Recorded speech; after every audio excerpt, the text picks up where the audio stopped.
Thank you so much for having me back again, and happy Mother's Day, everyone. Today we have a unique gift for you. We have invited Myrtle Fillmore, the co-founder of Unity, who is known as Mother Fillmore, to come and answer some questions about her journey and her life. Today, on Mother's Day, is a wonderful time to honor her contributions to Unity, and to honor all mothers. I want to wish everybody here that is a mother a very happy Mother's Day, and to just say that being a mother is not just biologically having a child or raising a child.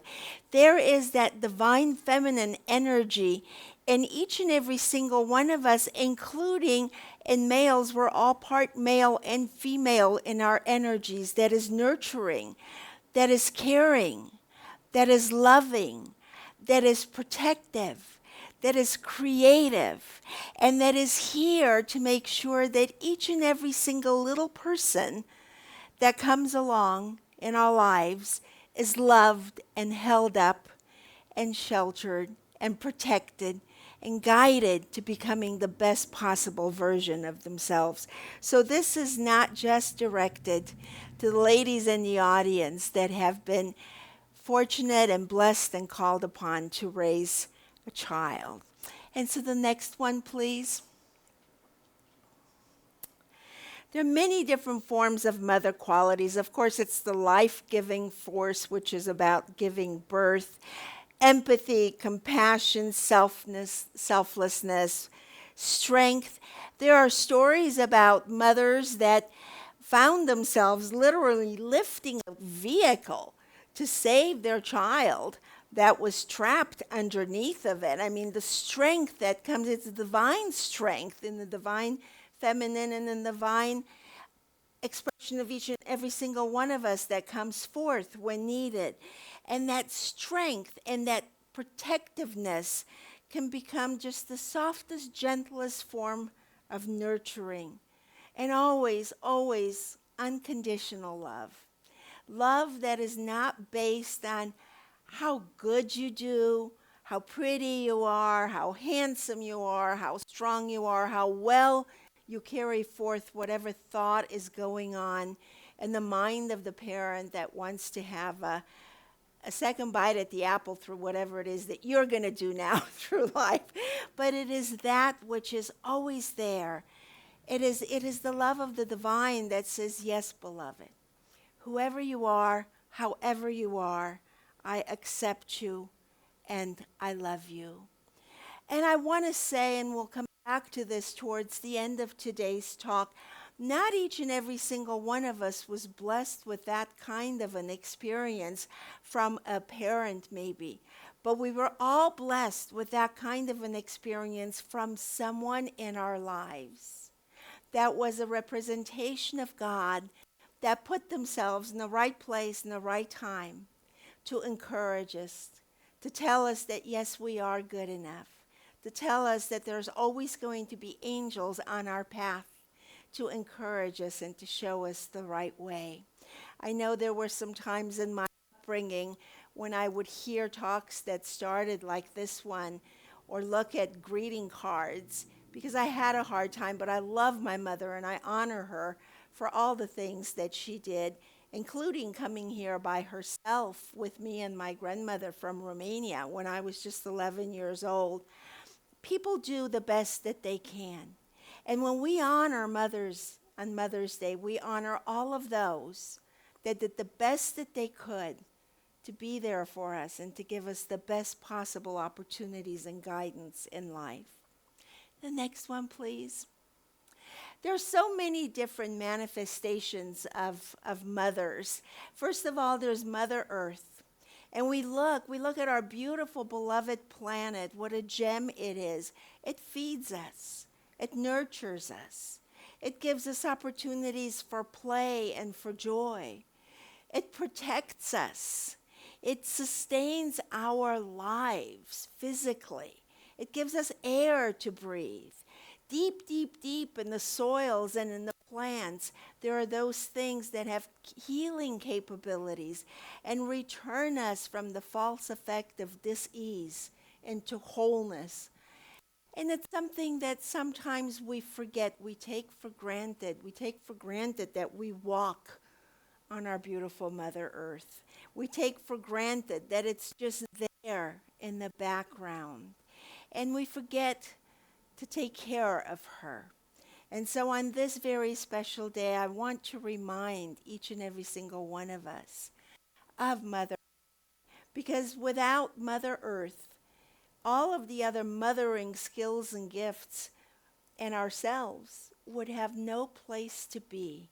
So let us be grateful for that, and let us honor it, and let us give back with care and with respect and with mindfulness as to how deep a footprint we leave.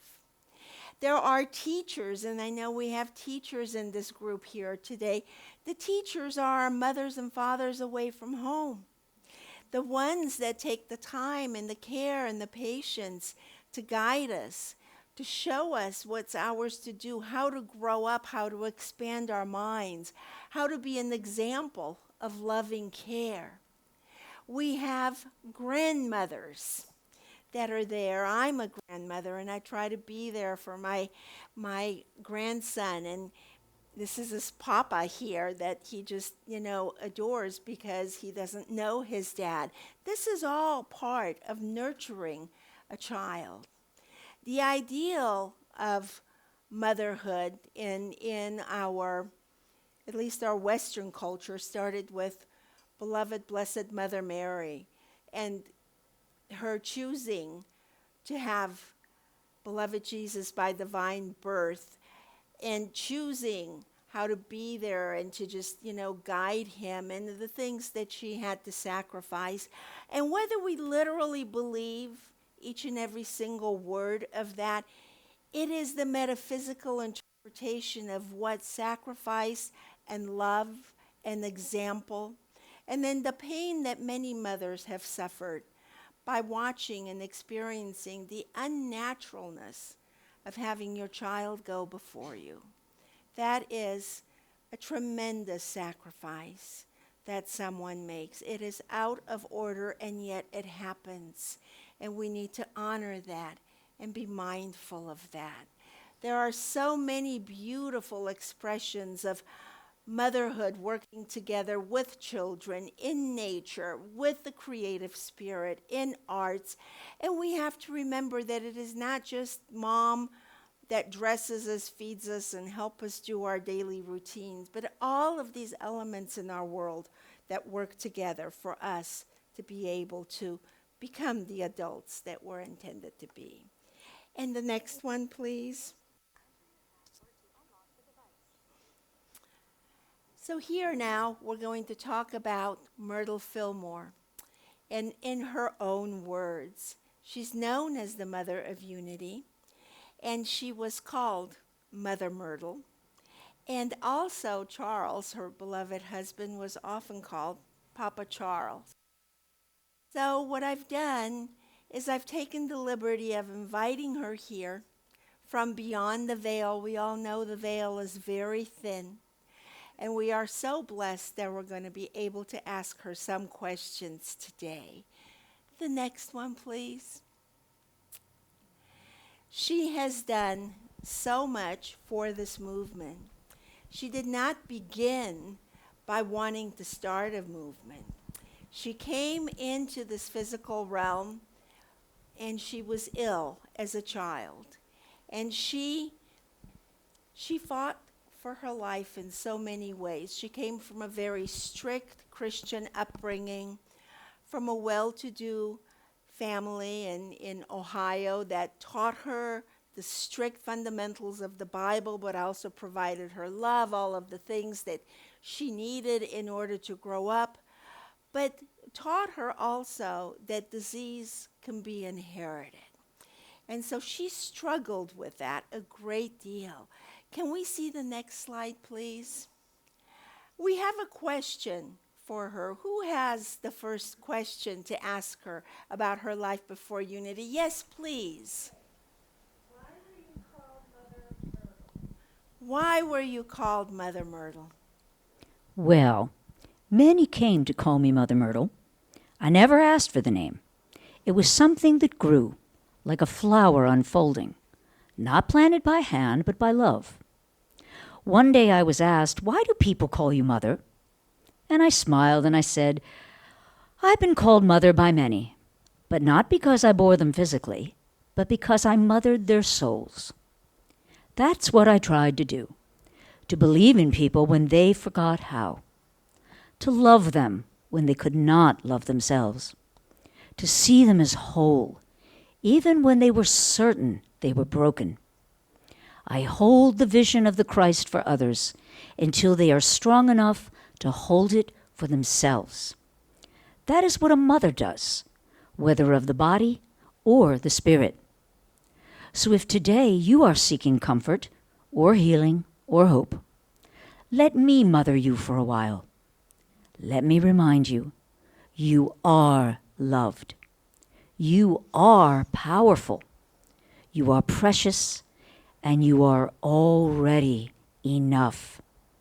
And when you're ready, pass that love on. Be a mothering presence in your own way to someone who needs it.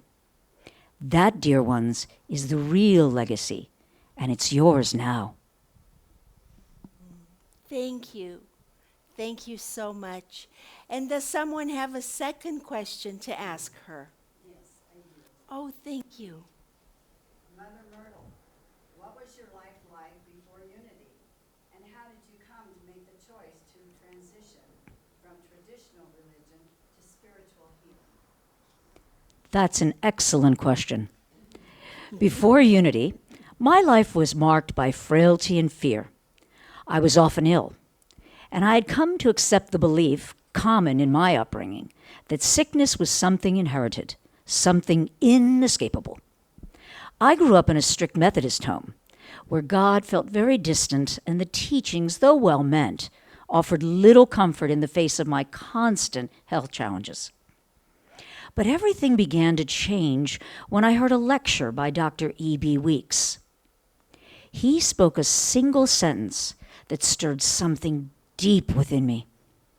You are a child of God, and you do not inherit sickness. Well, I went home that night and repeated it over and over. I am a child of God, and therefore I do not inherit sickness. I am a child of God, and therefore I do not inherit sickness. I am a child of God, and therefore I do not inherit sickness. That affirmation ignited a light in me. I stopped praying as if God were far away, and instead began to communicate with the divine presence within me. I spoke lovingly to my body. I released my fear, and slowly I healed. Not only physically, but in mind and spirit. Now, I absolutely did not set out to start a movement. I simply discovered a truth I could not ignore, that the life of God lives in us. And when we recognize it, we are transformed. From that knowing, unity was born, not as a religion, but as a way of life, a path of spiritual healing, prayer, and inner awakening. God is not a far-off ruler, but the very spirit of love, wisdom, and life in every soul. That's the truth I found, and it continues to set hearts free even now. That's beautiful. Thank you. Thank you, Mother Myrtle. Does anybody have a third question in the next line? The next picture. Tuberculosis as a young mother and told you only had a few months to live. What was it like? Honestly, there was fear and pain and, yes, desperation. I was 38 years old, a young mother with 3 little boys, Lowell, Rick, and baby John Royal. I'd been unwell for years, but this time the doctors named it plainly: tuberculosis. They told me I had 3, maybe 6 months to live, and I believed them. I was coughing constantly, often hiding my bloodied handkerchiefs from the children. My body was weak, but what weighed heavier was the thought of leaving them, those bright eyes that looked to me for comfort and for safety. One night, after a long day, I sat rocking alone in the darkness, and I was pressing a pillow to my ribs to quiet the pain. I whispered through my tears, "Please, God, don't let me leave them." Back then, my prayers were desperate pleadings, not yet the affirming kind I would come to know. But in that silence, something stirred in me. A still small voice, not outside me, but deep within. It said, "You are not your sickness. You are a child of God." That truth gripped me. It didn't erase the pain in a moment, but it did light a spark of hope. I began speaking to my body with love. I stopped identifying with illness, and I started claiming my identity as whole, as divine. And that was the beginning of my healing. And once I had touched that truth, I knew I could never, ever go back. Not just for my sake, but for my family, and for all those who've ever been told their condition is final. Because I know now, nothing is final in spirit. There is always hope. Always. Thank you. That's beautiful. And we know that all these things that she did and all these things that Jesus did and more, we can all do through Spirit. The next slide and the next question, please. How did Charles respond to your healing, and how did he find his own? Oh, Charles. My beloved companion in spirit and mind. Well, at first, he was really surprised. He was quiet. He was even skeptical. But he saw the changes in me. He watched me go from weary to radiant. And so he began his own studies. He would join me in the chair, reading and praying. Charles saw the light within me and began to seek it in himself. He healed by studying the same truth I had discovered, our divine identity. Eventually, he too was healed of a chronic limp he'd had since childhood. They say his leg grew 3.5 inches in this healing. It had stopped growing when he was a little boy because he had injured his hip and got an infection in the joint after a bad ice skating fall. And so from healing ourselves, we began to share what we'd learned with others, not as a dogma, but as a living way of being. Thank you. And the next one, please. And also we have another question. You often spoke of a special chair and a picture of Jesus. Can you share the story behind that sacred space?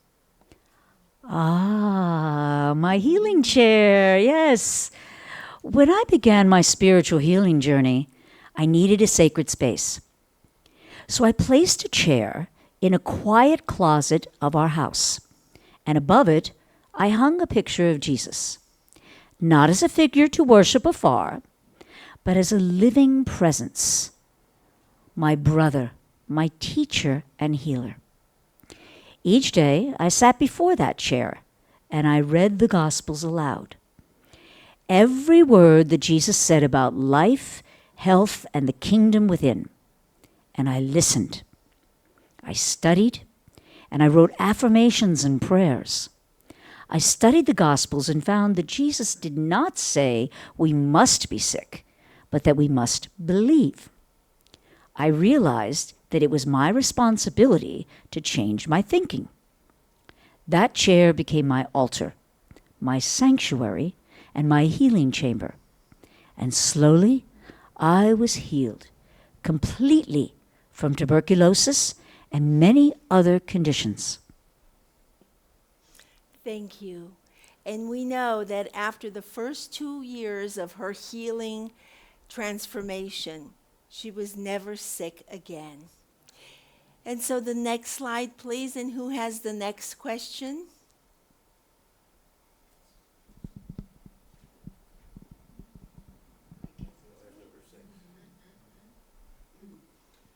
Myrtle, you left the physical world in 1931. Did you choose to go?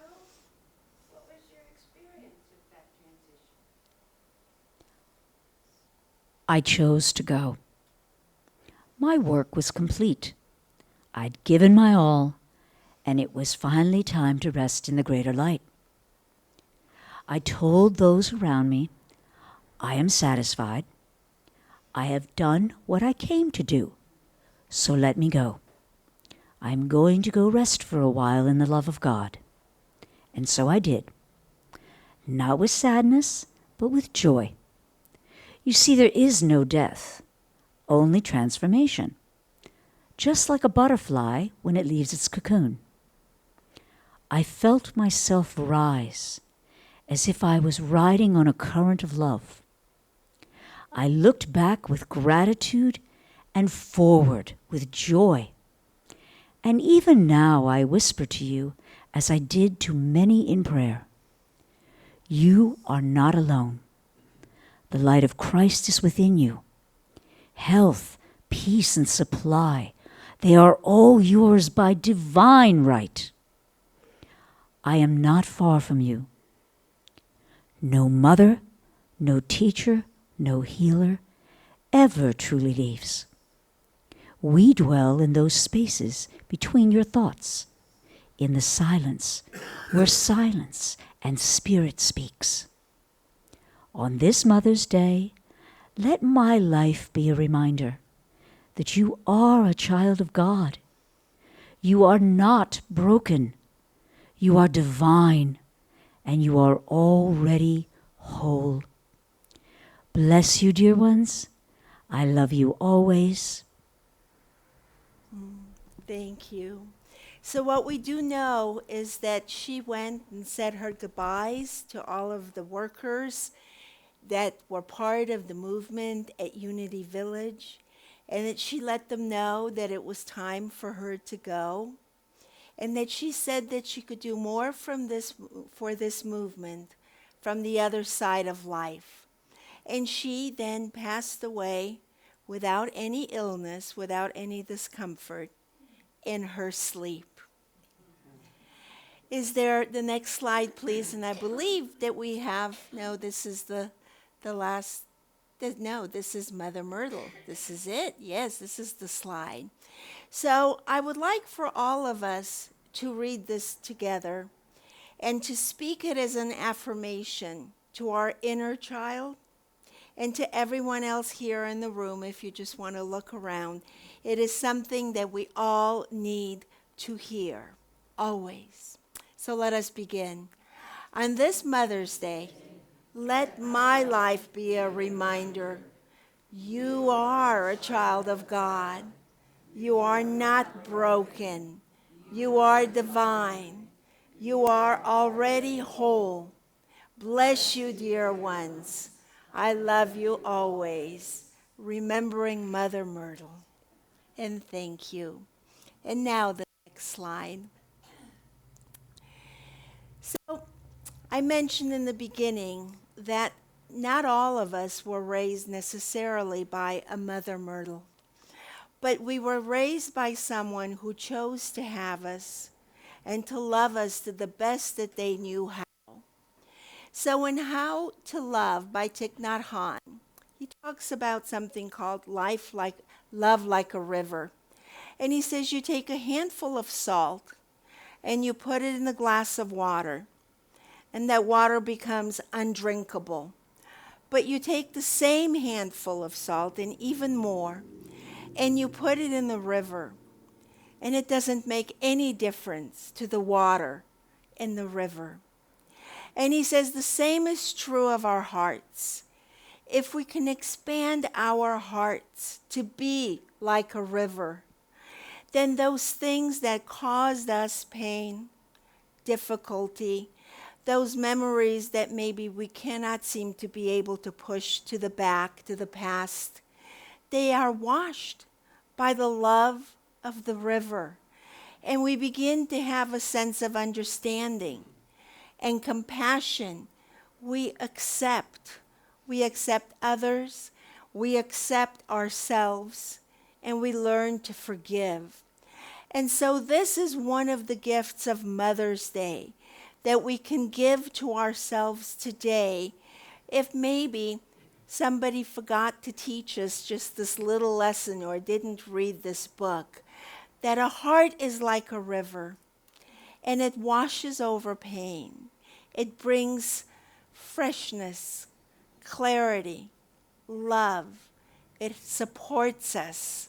It washes over us, cleanses us of anything that doesn't serve us, that we might remember from a time when we were not wise enough to be able to know the difference. And the next one, please. So I want to bless each and every single person here, to wish you all a happy Mother's Day.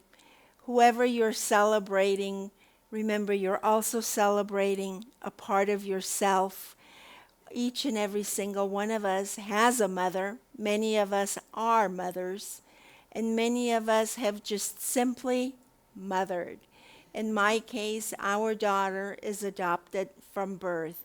And love in the family of God doesn't inherit physical characteristics. It is that universal, magnificent love of the divine. So I wish for each and every single one of you that depth of feeling today, that remembrance always. Namaste.